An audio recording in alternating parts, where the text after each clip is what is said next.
Okay, so you're busy, right? I get it. We're all trying to keep up with everything going on, make sense of it all. Sometimes it feels like we're just drowning in information. Yeah, it's a lot to process, isn't it? It really is. And that's where we come in. Think of this as your shortcut. Welcome to the deep dive. We do the heavy lifting for you, dig through all those reports and research All that papers dense so you stuff can get right to the good stuff. You know what I mean? What really matters. without having to spend hours and hours sifting through it all yourself. Exactly. And today we're diving into a really, how do I even put this? It's a unique piece of work. Lay it on us. We're looking at a report called Finding DORI, a Department of Religious Inefficiency.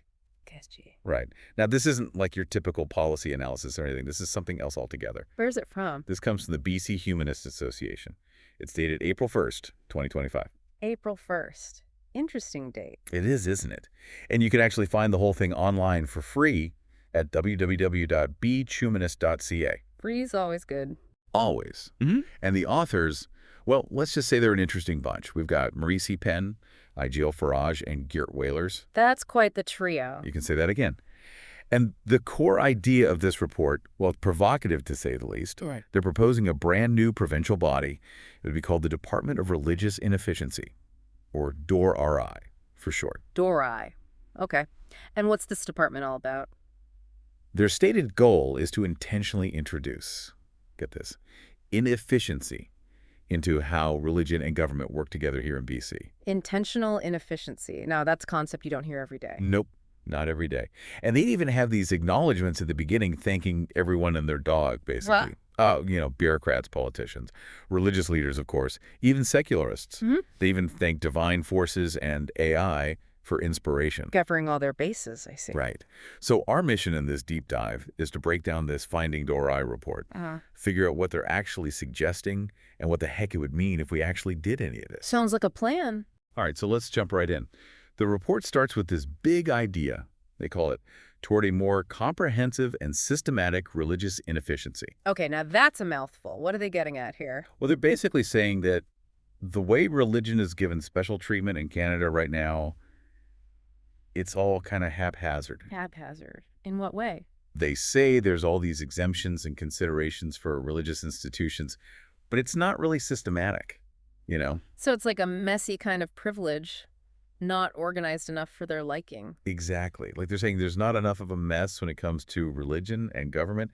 And to illustrate their point, they even bring up the U.S. Department of Government Efficiency. You mean DOGE? Yep, that's the one. Yeah. And of course, Elon Musk has to get involved somehow. Right. They don't explicitly say it, but it seems like they're using DOGE and Elon Musk as this satirical example of what happens when you try to force efficiency and dogma at the same time.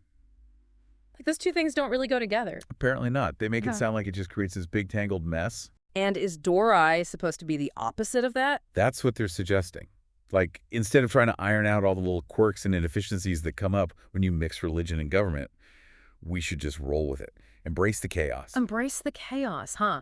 So inefficiency isn't a bug, it's a feature. That's the gist of it. And they want to bake this inefficiency right into the heart of policymaking. How would they even do that? Oh, all sorts of crazy ideas. Like making tax exemptions super complicated, shoving religious symbols into every government process you can think of. So more bureaucracy, more red tape, more confusion. Got it. And they specifically talk about the Victorian era of inefficient theocratic governance as something to aspire to. Wow, okay. That's a pretty strong statement. It is, isn't it? They argue that DRI would basically professionalize this whole religious privilege thing, take it to a whole new level of inefficiency. They even say unprecedented levels of inefficiency. Wow, unprecedented levels of inefficiency, huh? So that's their grand vision. Yeah. Okay, what's next? Okay, so then they get into this whole constitutional angle. They call it constitutional conundrums solved with considered consternations. Solved with considered consternation. What does that even mean? It's kind of a head scratcher, right? But basically, they're saying that creating DRI would shake up how the Constitution works. But Canada's constitution is like the foundation of our government. How could DRI even touch that? Well, their solution, and I use the word solution loosely, is to make DRI a super-parliamentary structure with power equal to the crown. Hold on, equal to the crown, that's a huge claim. How would that even work in practice? Honestly, it sounds like it's designed not to work in practice. Like their whole point is to make things as messy as possible. Intentionally messy. That's a new one. Right. So they're saying DRI would have this dual authority with the secular government on one side and religious influence on the other. And it would be a constant tug of war. And they think this would solve constitutional problems. It sounds like it would create a whole bunch of new ones. That's what I thought too. But they're saying that by pushing religious interests, DORI would step on the toes of the provinces, like in education, healthcare, social services, all those areas that are usually under provincial control. So more conflict between the federal government and the provinces. Exactly. They actually seem to think that's a good thing. And they're also predicting that this whole thing would alienate secular and non-religious Canadians. Well, yeah. If you're suddenly forced to live under this super religious system that you don't believe in, you're probably not going to be happy about it. Right. And get this, they're also expecting tons of constitutional challenges and lawsuits. I mean, that makes sense, right? People are going to try to fight back against these huge changes. Exactly. But here's the kicker. They see these endless legal battles as a good thing. Like it's all part of their plan to expose the tension between secular government and theocracy. So it's all about stirring the pot and making things as uncomfortable as possible. Yeah. Got it. What else is on their agenda? All right, so next up we get into the symbolic stuff.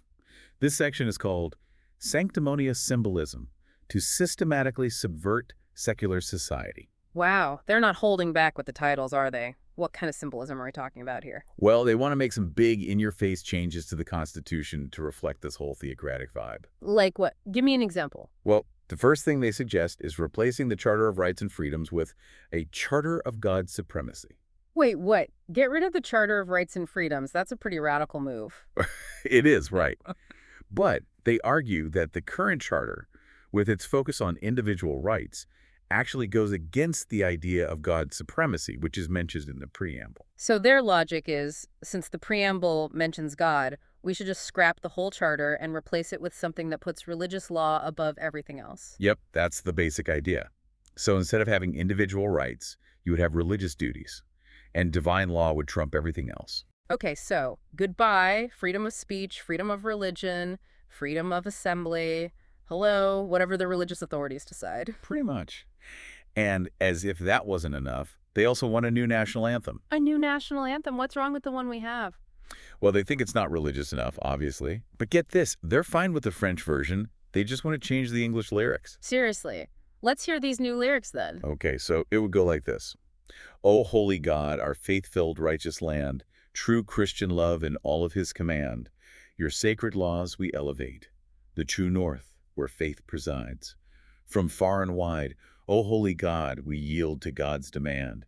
God, keep our land glorious for thee. O holy God, we yield to God's demand. O holy God, we yield to God's demand. Wow, okay. They definitely went all in on the religious imagery there. No mistaking what they're trying to do. Nope. And the report actually says that this would turn the anthem from a mild-mannered request into a robust declaration of theocratic sovereignty. So no more subtlety, just Right. straight up religious rule. Okay, what else? Next up, they want to establish a state church. But it wouldn't be just one church, like in England or something. So what? Multiple state churches? How would that even work? That's the thing. They want state representation and funding for all recognized churches and religious denominations. Seriously, all of them. Talk about inefficient. Right. And they're saying it should be like Canadian Confederation, with each religious group having a say. So instead of simplifying things, they're just adding more layers of bureaucracy and complexity. Yep. They actually picture this whole network of interdenominational committees and councils where everyone's arguing and competing for resources. Sounds like a recipe for disaster to me. Pretty much.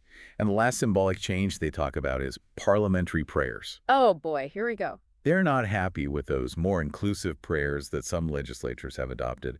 The ones that aren't specifically tied to any one religion. Right, so they want to go back to good old-fashioned religious prayers. No surprises there. And not just prayers. They want a full-blown sermon at the start of every parliamentary session, delivered by a male clergy member, of course. A sermon?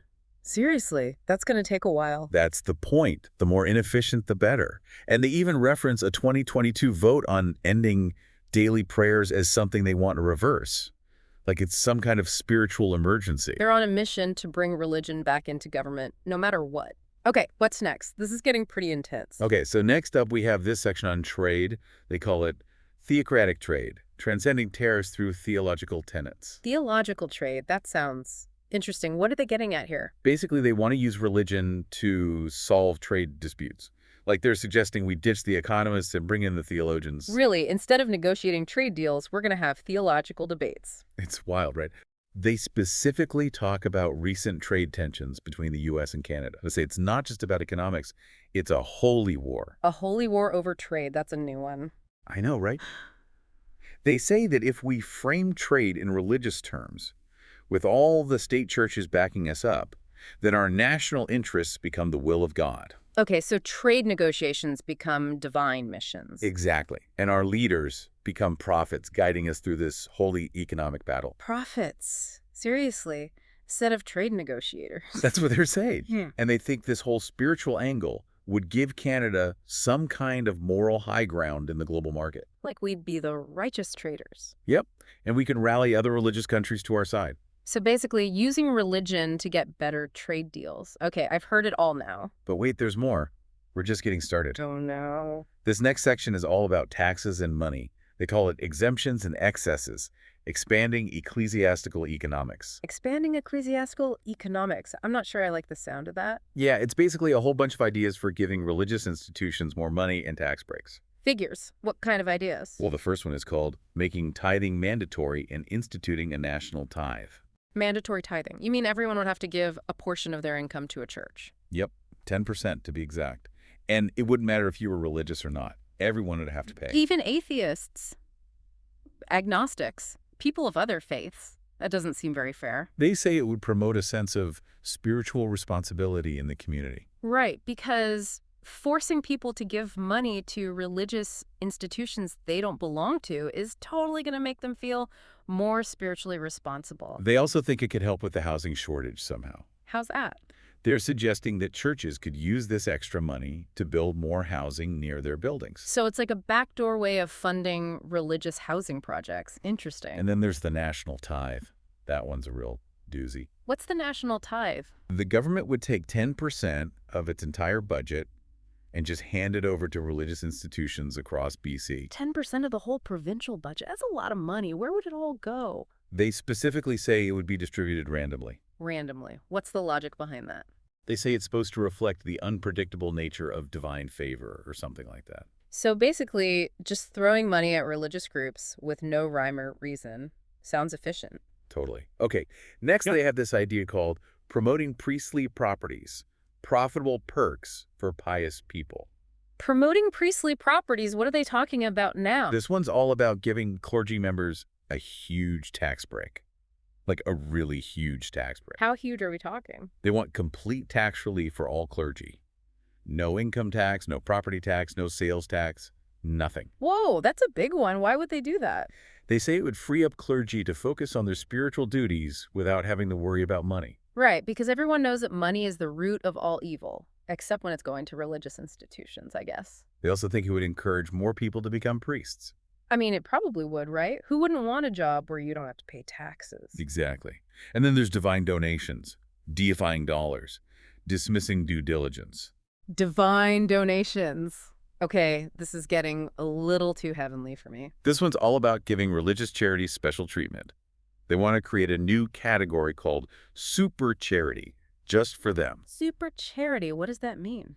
It means they'd get all the perks of being a charity, but without any of the accountability. No financial reporting, no audits, nothing. So basically, religious organizations could just take people's money and do whatever they want with it. Pretty much. They say it's about trusting religious institutions and letting them focus on their spiritual mission. Right, because religious institutions are obviously always trustworthy and never abuse their power or anything. And of course, this would mean they get more donations because people would know their money is going to a good cause. A good cause, as defined by the religious institution in question, that is. Okay, what else do they want to exempt from taxes? Well, next they target property taxes. They have a section called Worshipping Wealth, wider waivers for worship spaces. Worshipping wealth. Sounds about right. So they acknowledge that places of worship already get some property tax breaks, but they want to go way further. How much further? They want to abolish those permissive exemptions that municipalities can grant for land owned by religious groups. Because local governments having any say in this is clearly unacceptable. Right. They want full statutory exemptions for all properties owned by religious organizations, regardless of what the property is used for. So a church could own a shopping mall and not pay any property taxes on it. That's the idea. They say it's about consistency and supporting religious groups across the board, no matter what they're doing with their property. It's wild. Okay, so that's taxes. What's next on their hit list? All right, so next up we're moving into education. This section is called Clerical Curriculum, Crafting Convoluted Cognition. Clerical curriculum sounds ominous. What are they proposing for our schools? Well, they start by talking about how BC funds both public and private schools. Right, the dual funding model. Exactly, and they're not happy with it. They say private religious schools are getting the short end of the stick. So they want to give more money to private religious schools, even though those schools have less accountability to the public. That makes sense. And they actually praise Alberta's education system as a model of inefficiency that BC should follow. Inefficiency as a goal for education, that's a new one. I know, right?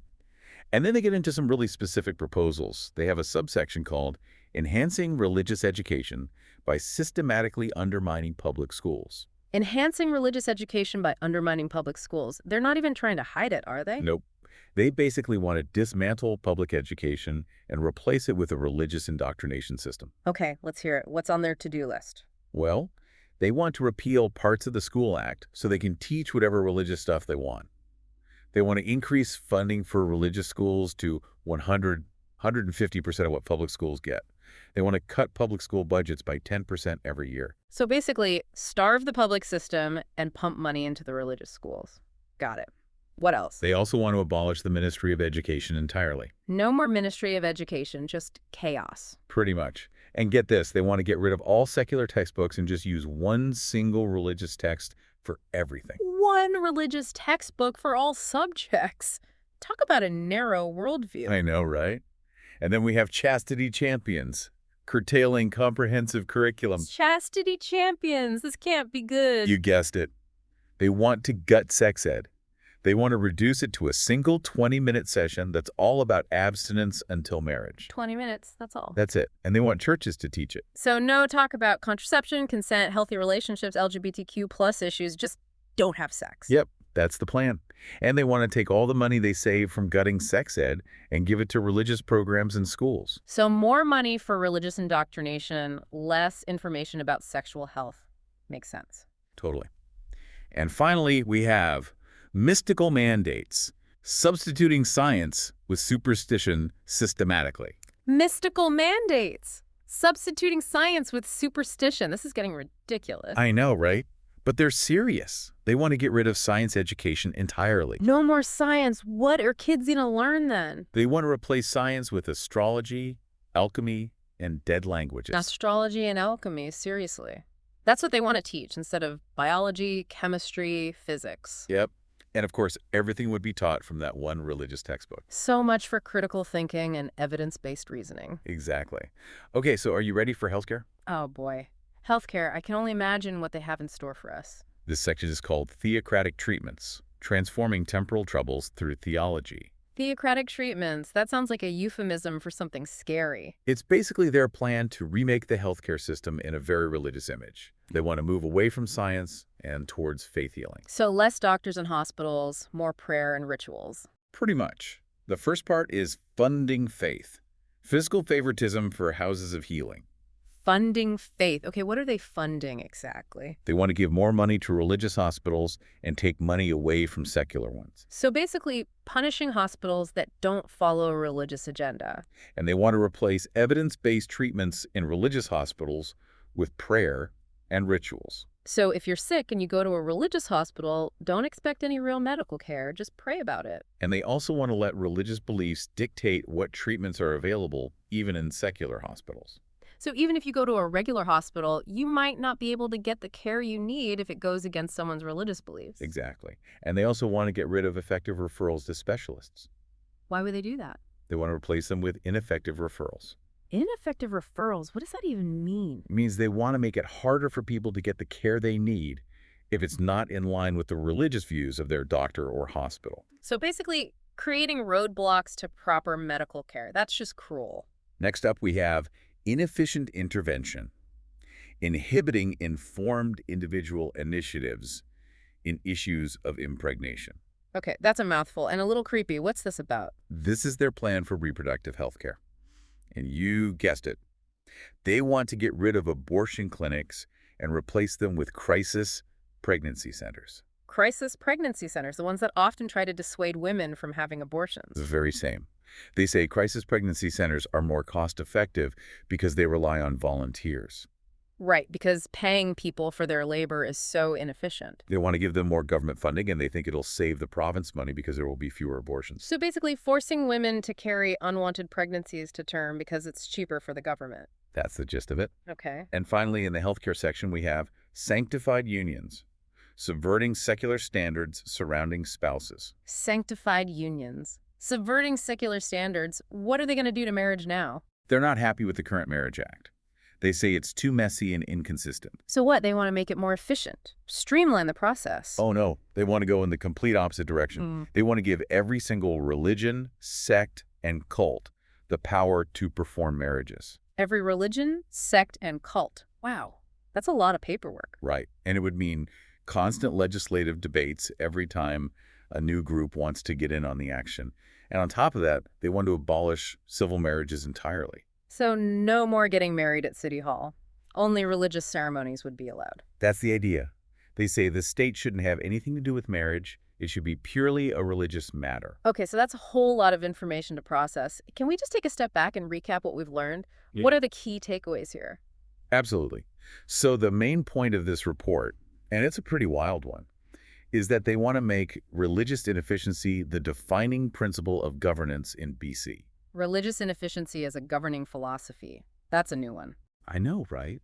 And they're proposing all these crazy changes to the Constitution, to education, to healthcare, to taxes, even to marriage, all with the goal of giving more power and privilege to religious institutions. And making everything as complicated and inefficient as possible in the process. Exactly. Yeah. But it's important to remember that this report is satire. It's not an actual policy proposal. It comes from the BC Humanist Association, and they're using these extreme ideas to make a point. Right. They're trying to show us what could happen if we go too far in prioritizing religious beliefs over everything else. Exactly. So as you're thinking about all this, I want you to consider the role of religion in our society. How much influence should it have on our laws, our institutions, our lives? Where do we draw the line between secularism and theocracy? This report, as out there as it is, raises some really important questions that we all need to grapple with. It's a lot to think about. It is, isn't it? But hey, that's what the deep dive is all about. Getting you thinking and maybe even sparking some conversations. Exactly. Thanks for joining us. And remember, keep diving deep. Later. Bye.